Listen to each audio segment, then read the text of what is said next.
ॐ सहनाववतु सहनौ भुनक्तु सह वीर्यं करवावहै तेजस्विनावधीतमस्तु मा विद्विषावहै। ॐ शान्ति शान्ति शान्तिः। प्रिय श्रोतागण, वेद विज्ञान आलोक की 113वीं कक्षा प्रारंभ करते हैं।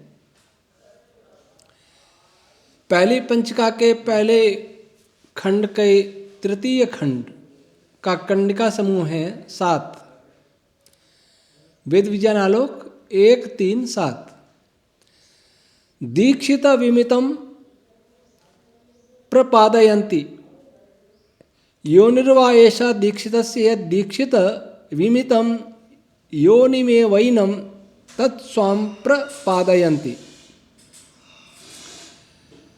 दीक्षित जो क्रियाशील होने वाला पदार्थ है, कण हैं व रश्मियाँ हैं, विशेषकर रश्मियाँ, उनको विमितम प्रपादयन्ति,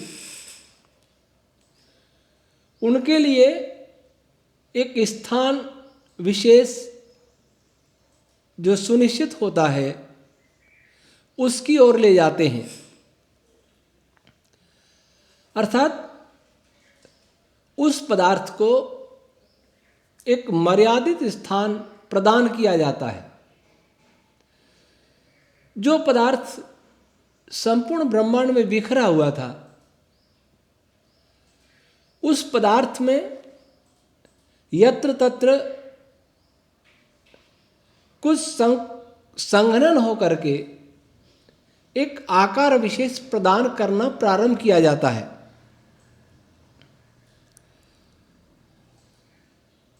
जो कण है वो प्रारंभ से ऐसे ही नहीं है। जब उनकी उत्पत्ति होने वाली होती है तब वे बिखरे हुए रश्मि रूप में होते हैं। धीरे धीरे धीरे धीरे वो संगनित होकर के एक आकार विशेष को प्राप्त होते हैं, कण रूप को प्राप्त होते हैं। वैसे इस ब्रह्मांड में कोई भी कण ऐसा नहीं है जो पूर्णतः ठोस हो। ठोस संसार में कुछ है ही नहीं। जिसको हम ठोस देखते हैं, हम जानते हैं कि ये ठोस है, पर जितना ये ठोस दिखाई दे रहा है उससे खरबों बिलियंस गुना ये खोखला है। कैसे? ये पदार्थ अणुओं से मिलकर बना है और दो अणुओं के बीच में एक दूरी होती है। अणु अर्थात अणु वैदिक भाषा में अणु नहीं, आधुनिक भाषा में जिसको मॉलिक्यूल कहते हैं। हमारी दृष्टि में अणु बहुत सूक्ष्म है, लेकिन मॉलिक्यूल बड़ा है। तो ये मॉलिक्यूल से बना है और मॉलिक्यूल एटम से मिलके बने हैं। तो मॉलिक्यूल के बीच में, दो मॉलिक्यूल्स के बीच में भी बहुत अवकाश है, और फिर एक मॉलिक्यूल के अंदर जाएंगे तो एटम है, आयंस है, उनके बीच में भी अवकाश है। फिर एटम के अंदर जाएंगे तो एटम की रेडियस माने 10⁻⁻10 मीटर, और न्यूक्लियस का रेडियस होता है लगभग 10⁻15 मीटर। तो -5 का क्यूब अर्थात 10⁻15वां भाग, 10⁻15 गुना खोखला भाग है। तो एक एटम के अंदर भी 10⁻15वां हिस्सा ही ठोस माना जाएगा न्यूक्लियस को, शेष सब खोखला जिसमें इलेक्ट्रॉन चक्कर लगाते हैं।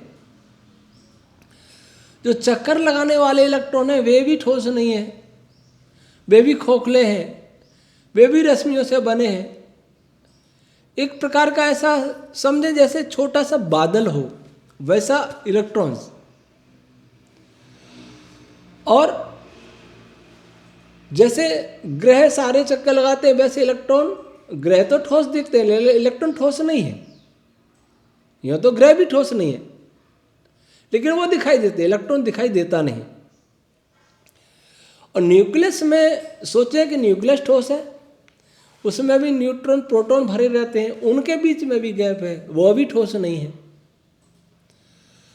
और न्यूट्रॉन प्रोटॉन स्वयं भी ठोस नहीं है क्योंकि वे भी क्वार्क से मिलकर बने हैं, दो क्वार्क के बीच में गैप है। अब हम सोचें कि क्या क्वार्क ठोस है? नहीं, वह भी ठोस नहीं है, वो छंद, वो प्राण रश्मियों से मिलके बना है। स्ट्रिंग थ्योरिस्ट उसको स्ट्रिंग से बना हुआ मानते हैं, तो उनमें भी गैप है। क्या स्ट्रिंग ठोस है?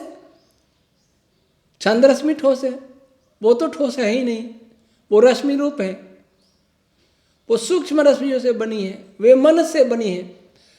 तो कहने का तात्पर्य इस सृष्टि में कुछ भी ठोस नहीं है। जो ठोस देखता है वो हमारी आंखों की देखने की सीमा के कारण है। यदि हमें मॉलिक्यूल दिख जाता, हमारी आंखों से अगर हम मॉलिक्यूल देख पाते तो हमें कुछ भी नहीं दिखता। जगह जगह जगह जगह मॉलिक्यूल ही उड़ते दिखाई देते, कांपते हुए दिखाई देते। यदि हमें एटम दिख जाता तो और भी समस्या होती। यदि हमें सब कुछ दिख जाता, क्वार्क भी, उसके अंदर रश्मि भी, जब सब कुछ दिख जाता तो हमें कुछ भी नहीं दिखता।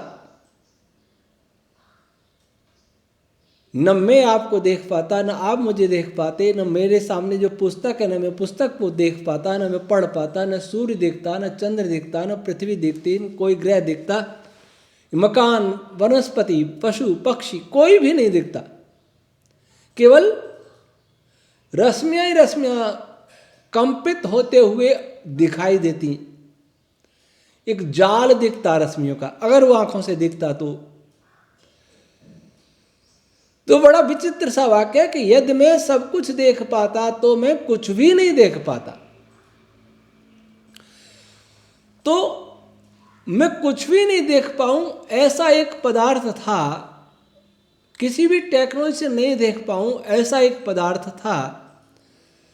बनने की प्रक्रिया, सृष्टि बनने की प्रक्रिया शुरू हुई तो उस पदार्थ में जब संघनन शुरू हुआ और कण बनने लगे, तब भी वे कण एक निश्चित आकार वाले नहीं थे। उसके लिए कहते हैं दीक्षित। दीक्षित को क्या करते हैं? विमितम प्रपादयन्ति। उनको एक मर्यादित आकार प्रदान किया जाता है, अर्थात वे आकार लेने लगते हैं। और अगली कण और मर्यादित स्थान भी और आकार भी। मर्यादित स्थान कैसा? कि एक कण जा रहा है तो वहां कभी दूसरा कण नहीं आएगा। एक तरंग जा रही है, वहां कभी दूसरी तरंग नहीं आएगी, आएगी तो थोड़ी देर से फिर वापस चली जाएगी, वापस अर्थात अपने रास्ते पर चली जाएगी, उसको डिस्टर्ब नहीं करेगी। यदि ये विघ्न हो जाता तो सृष्टि में कुछ भी नहीं हो पाता। न कोई प्रकाश होता, न ध्वनि होती, न कणों का आवागमन होता। वायु में अणु टकरा टकरा के सब नष्ट हो जाते। तो हर कण, हर सूक्ष्म कण, हर तरंग, उसका एक निश्चित स्थान होता है। वो सबसे पहले वो किया जा रहा है, वो स्थान बनाया जा रहा है, उसको आकार दिया जा रहा है, उनके मार्गों को मापा जा रहा है, उनके मार्गों को सुनिश्चित किया जा रहा है, उनको भी आकार दिया जा रहा है। उसकी चर्चा यहाँ है। मर्यादित उसको आकार देते हैं, मर्यादित गमन का मार्ग भी देते हैं, स्थान भी देते हैं। फिर वर्तमान में पॉली का अपवर्जन नियम है फिजिक्स में, वो लिखते हैं no two electrons in an atom can exist in the same quantum state, each electron must have a different set of quantum number n, l, m. Concept of modern physics by Arthur Beecher, page number 233। दो electron एक ही quantum number वाले नहीं हो सकते, समान स्थिति में नहीं हो सकते। क्यों नहीं? उनके अलग अलग मार्ग हैं। अलग अलग मार्ग क्यों हैं? उसी को यहाँ कहा गया है कि प्रत्येक कण का पृथक पृथक मार्ग और स्थान और आकार बनाया जाता है। इसी प्रकार अंदर न्यूक्लियस के अंदर प्रोटॉन और न्यूट्रॉन भी वाइब्रेट होते हैं, तो उनका भी एक निश्चित स्थान होता है, कोई किसी के स्थान का अतिक्रमण नहीं कर सकता। ऐसे ही क्वार्क भी वाइब्रेट होते हैं, उनमें भी उनका भी निश्चित स्थान होता है। जैसे प्रोटॉन में 3 क्वार्क हैं, 2 का चार्ज है प्लस 2/3, प्लस 2/3, और 1 का आएगा फिर माइनस 1/3, तो टोटल चार्ज रह जाएगा +1। ये इलेक्ट्रॉन के सापेक्ष। तो जहां ये व्यवस्थित हैं, जहां ये संयुक्त हैं, जिस प्रकार से संयुक्त हैं उसी प्रकार संयुक्त रहेंगे, वो अपना स्थान नहीं बदल पाएंगे। ये कह रहे हैं। अब दूसरी कन्या कहती है योनिर्वा दीक्षितस्य यद दीक्षित अभिमितम, जो ये दीक्षित का, इन कणों का जो स्थान है, जो आकार है, वह उनकी योनि है, अर्थात उसी में वे उत्पन्न भी होते हैं। जिसमें जहां वो रह रहे हैं वहीं वो उत्पन्न भी हो रहे हैं।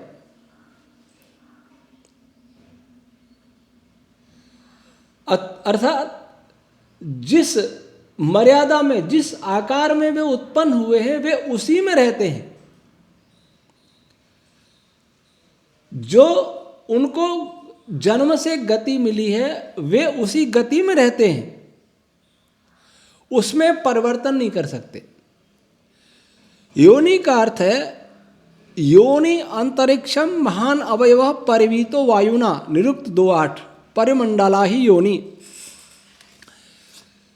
योनि अर्थात ये आकाश में एक, आकाश का एक अवयव है, आकाश में वे उत्पन्न होते हैं और उनका आकार परिमंडलाकार होता है। परिमंडलाकार का अर्थ गोल नहीं ले सकते। प्रायः परमाणु का आकार महर्षि कणाद ने जो नित्यम परिमंडलम जो सूत्र दिया है, उसका अर्थ प्राय उन्होंने गोलाकारी समझा, सभी भाष्यकारों ने। वैसा नहीं है। परिमंडल का अर्थ क्या है? परि उपरि भावे, इस अर्थ में प्रयुक्त है, होता है। परीति सर्वतो भावम प्राह, निरुक्त 1:3। और परि उपसर्ग मंड धातु कलच प्रत्यय। और इसके अनुसार क्या क्या अर्थ है? और मंड धातु का अर्थ है घेरना, घेरा डालना, विभक्त करना, वस्त्र की तरह धारण करना आदि। तो परिमंडलम, योनि परिमंडलम, उनका जो आकार है, स्थान है, वो परिमंडलाकार है। इसका क्या अर्थ हुआ? पहला अर्थ, प्राण आदि सूक्ष्म रश्मि रूप पदार्थ का अपेक्षाकृत सघन संपीड़ित रूप होता है, जो सब ओर से एक सीमा से घिरा हुआ होता है। अर्थात वह कण सब ओर से एक सीमा से घिरा हुआ होता है। वो सीमा किसकी होती है? वो सीमा होती है सूत्रात्मक वायु की, वो सीमा होती है बृहति छंद रश्मियों की। सूत्रात्मक वायु जब कुछ रश्मियों को संग्रहित करके घेर लेता है, एक पैकेट जैसा बना देता है, तो वो कण का रूप धारण कर लेता है या फोटोन का रूप धारण कर लेता है। याद रहे कि फोटोन जब गमन करता है तब वह कण रूप नहीं होता, लेकिन जब किसी इलेक्ट्रॉन से के द्वारा आकृष्ट होता है, इंटरेक्ट होता है, तब वो कण रूप धारण करता है। इसलिए वेव और पार्टिकल दोनों ही प्रवृत्तियों को व्यक्त करता है। सूत्रात्मक वायु के साथ बृहति छंद रश्मियां भी होती हैं। वो भी किसी भी पदार्थ को मर्यादा अर्थात सीमा प्रदान करने में सहायक होती हैं, उसकी परिधि बनाने में सहायक होती हैं। दूसरा अर्थ है सूत्रात्मक वायु का घेरा ऊपर ही होता है, अंदर नहीं। परि ऊपरि भावे इस अर्थ में लिया है। सूत्रात्मक वायु का घेरा ऊपर ही होता है, भीतर नहीं। तीसरा, सूत्रात्मक वायु उसके अंदर अवरुद्ध प्राण आदि पदार्थ को रोके रखता है। इसलिए परि महर्षि दयानंद यजुर्वेद भाष्य 38-24 में वर्जने अर्थ में भी परि उपसर्ग का प्रयोग किया है, माना है। तो सूत्रात्मक वायु क्या करता है कि जैसे दिव्य वायु अर्थात विभिन्न प्रकार की रश्मियों, छंद रश्मियों, प्राण रश्मियों का जो मिश्रण है, उसको जब एक स्थान में सूत्रात्मक वायु घेर के पैकेट बना देता है, तो उसके अंदर जो रश्मियां भरी हैं उनको वो रोके रखता है, बाहर नहीं निकलने देता। बाहर निकल जाएगा तो कण रूप रहेगा नहीं, बिखर जाएगा। और चौथा अर्थ है परिमंडलम का, वह घेरा उस कण को बाहरी सर्वव्याप्त प्राणादि पदार्थ से विभक्त करता है। वह कण उस आवरण को ऐसे धारण कर किए रहता है जैसे कोई मनुष्य वस्त्रों को धारण करता है। सूत्रात्मक वायु जैसे ये है, अब ये भी सूत्रात्मक वायु से घिरा हुआ है। इसके अंदर जो स्टील के मॉलिक्यूल है, उनको, उनके अंदर जो रश्मियां हैं उनको बाहर की रश्मियों से अलग करता है। घेरा बना लिया, भीतर से बाहर नहीं आ सकती रश्मियां, बाहर से अंदर नहीं जा सकती। यह ठीक है कि थोड़ा बहुत डिके होता है, किसी भी पदार्थ में डिके क्षय होता रहता है, लेकिन सूत्रात्मक वायु उसे रोके रखता है। बहुत डिके नहीं, कुछ तो ऐसे पदार्थ हैं जिनका डिके पूरी सृष्टि में नहीं हो पाता, सृष्टि के अंत में ही हो पाता है, लेकिन कुछ बहुत शीघ्र भी होते हैं। उसमें सूत्रात्मक वायु की भूमिका है रोके रखने में। जैसे वस्त्र पहन लेते हैं, वस्त्र से मैंने शरीर को ढक लिया, वैसे सूत्रात्मक वायु किसी भी कण को ढके रहता है, सुरक्षित रखता है। और पांचवा अर्थ है कि यह घेरा कोई ठोस वस्तु का स्पष्ट नहीं होता, बल्कि यह रश्मि रूप सूत्रात्मक वायु का होता है, जिसे प्रायः अनुभव नहीं किया जा सकता।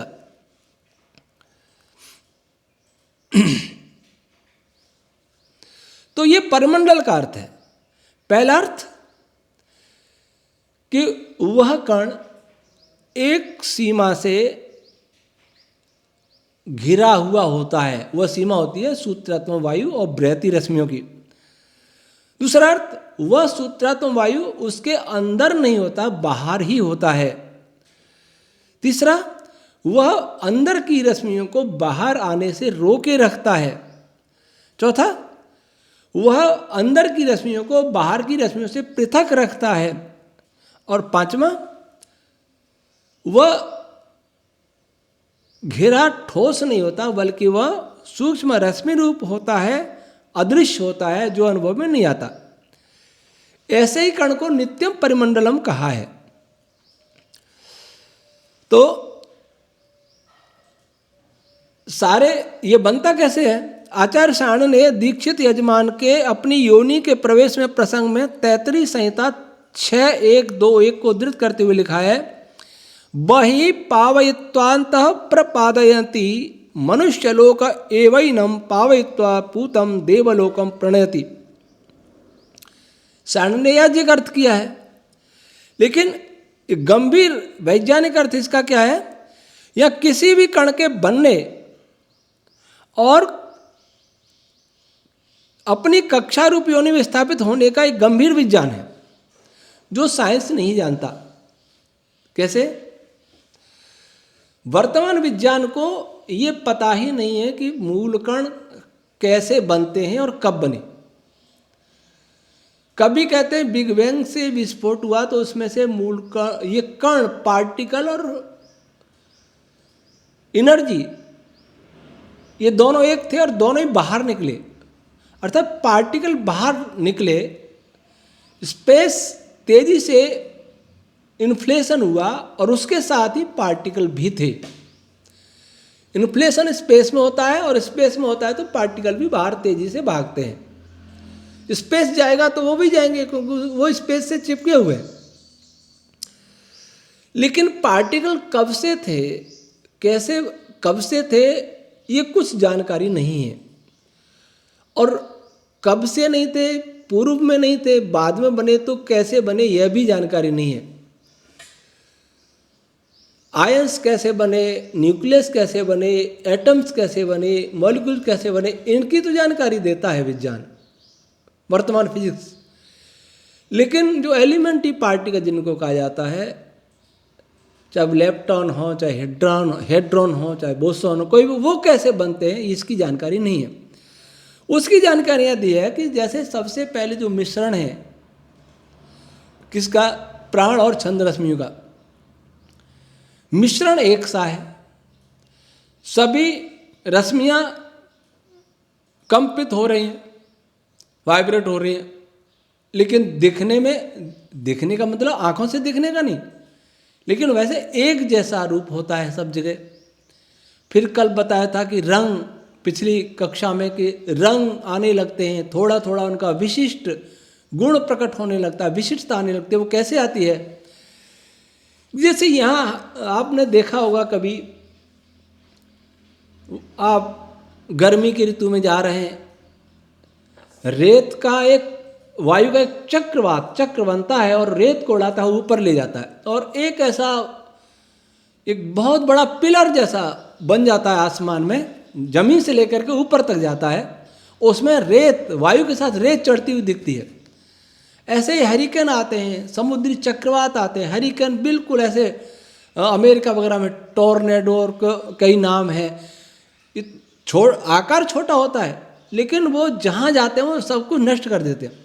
वायु वहाँ तेजी से घूमती है। तो वैसे ही जो रश्मियों का मिश्रण था, उसमें यत्र तत्र, अब कौन घुमाएगा? परमात्मा चेतन की प्रेरणा से हलचल होती है और विभिन्न स्थानों पर उनमें स्पिन होना प्रारंभ होता है।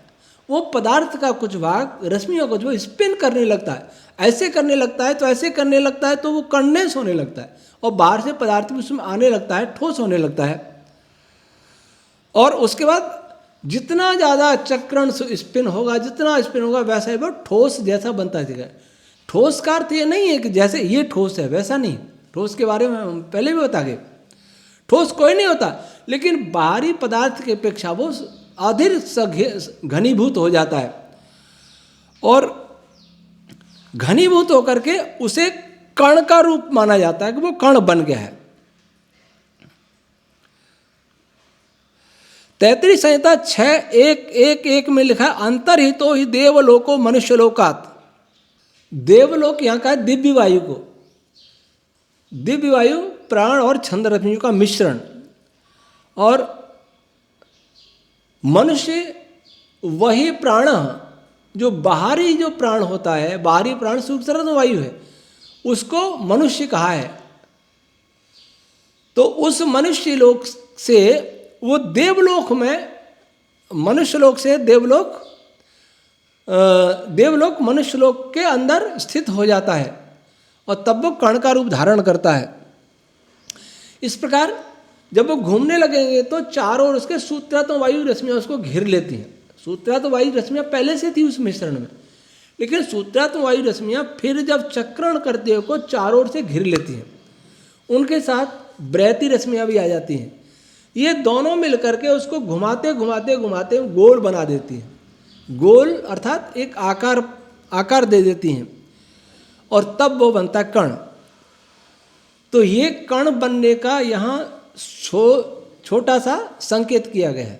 अभी ये विस्तृत नहीं है, प्रक्रिया केवल ये बताई कि सारे पदार्थ में जगह जगह जगह जगह कण बनने लगते हैं। कैसे बनते हैं कि भंवर जैसे उसमें पैदा हो जाते हैं, स्पिन करने लगते हैं। स्पिन करने से बाहरी सीमा में सूत्रात्मक वायु से घेर लेता है और घेरने से वो पदार्थ और संकुचित होता जाता है और संकुचित होते होते वो पृथक पृथक वो कण बन जाते हैं।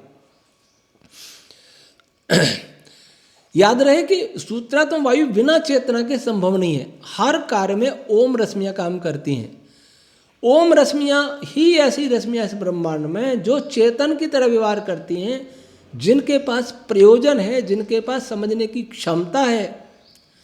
गति किसी में हो जाए, कोई मान ले कि गति हमेशा से, लोग कहते हैं कि गति भी इटर्नल है, कोई भी कण कभी स्थिर रह ही नहीं सकता, रहता भी नहीं है।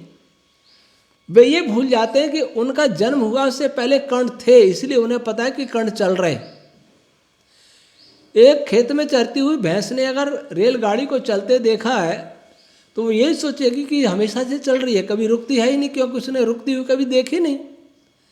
या एक पतंगा जिसकी छोटी सी आयु है, उसने कभी जैसे कोई मशीन चल रही है उसने चलते ही देखी है, दीपक को जलते ही देखा है, कभी बुझते देखा नहीं है, तो वो सोचेगा कि दीपक हमेशा जलता ही रहता है। वैसी स्थिति हमारी है, क्योंकि हमारा ज्ञान सीमित है, हमारा जीवन सीमित है।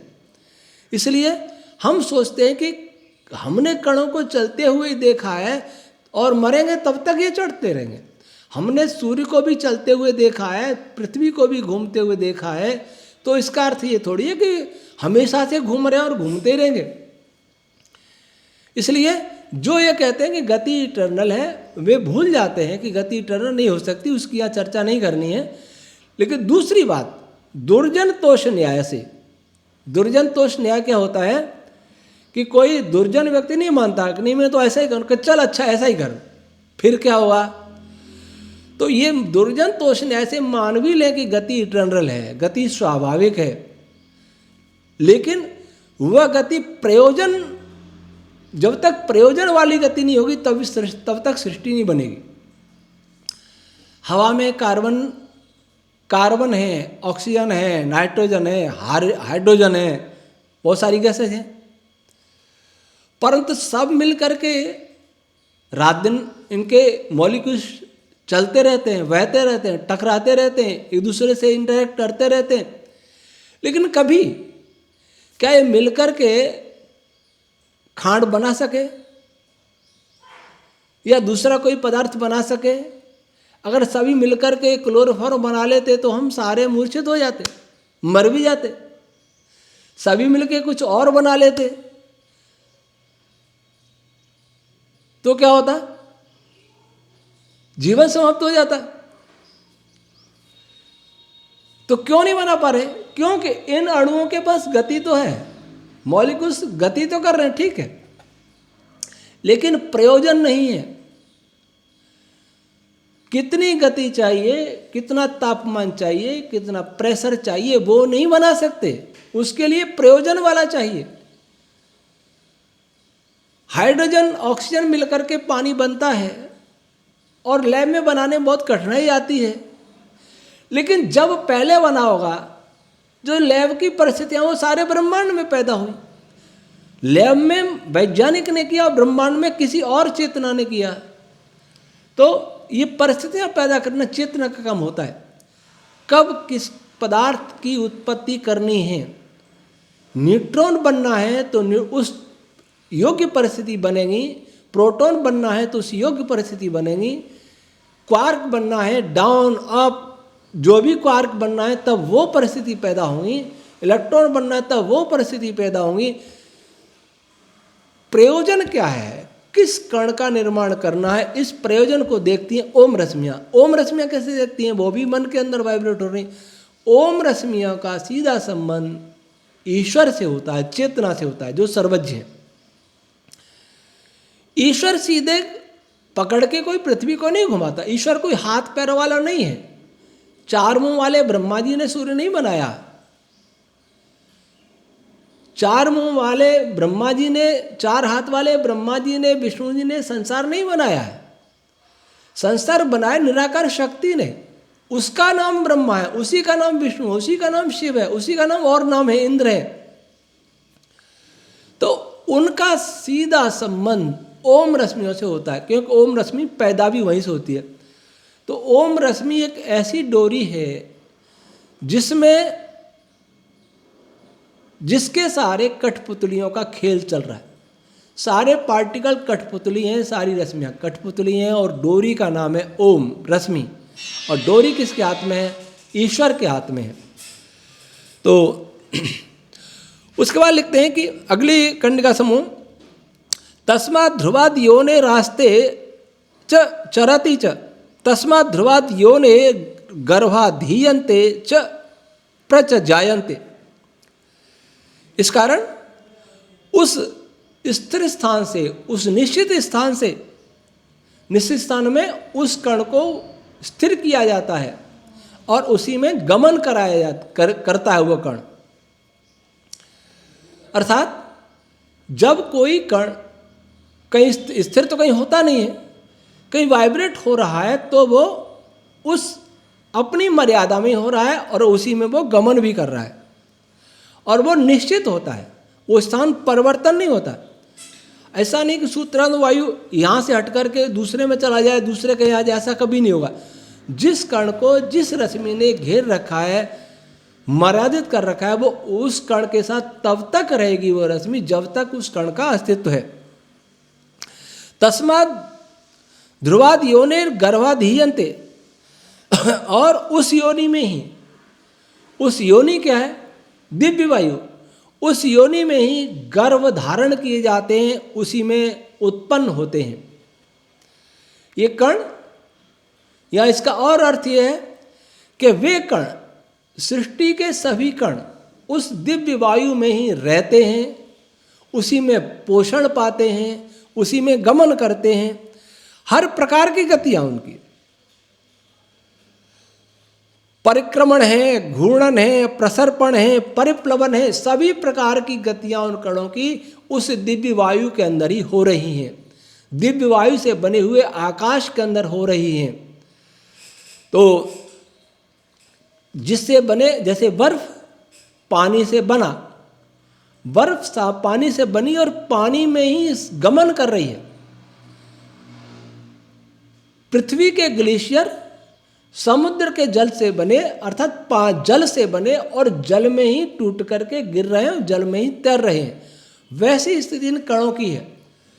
जो दिव्य वायु का समुद्र भरा हुआ है, उस दिव्य वायु के समुद्र में जगह जगह उत्पन्न होने वाले भंवरों से, चक्रण से, स्पिन हो रहा, स्पिन से वो निर्मित हुए और उस दिव्य वायु में भी सदैव उसी में चलते रहेंगे, उससे पृथक कभी नहीं हो सकते जब तक उनका जीवन है। और जब तक उनका जीवन है, इस अपने योनि अर्थात कारण रूप दिव्य वायु में ही रहेंगे, इसी में गमन करेंगे। चाहे वो किसी प्रकार की घूर्णन गति हो, परिक्रमण गति हो और कोई गति हो, वो उसी में गमन करते रहेंगे। ये हुई आज की 2 कंडिका समूह हुए। शेष चर्चा हम अगले कक्षा में करेंगे। ओम शम।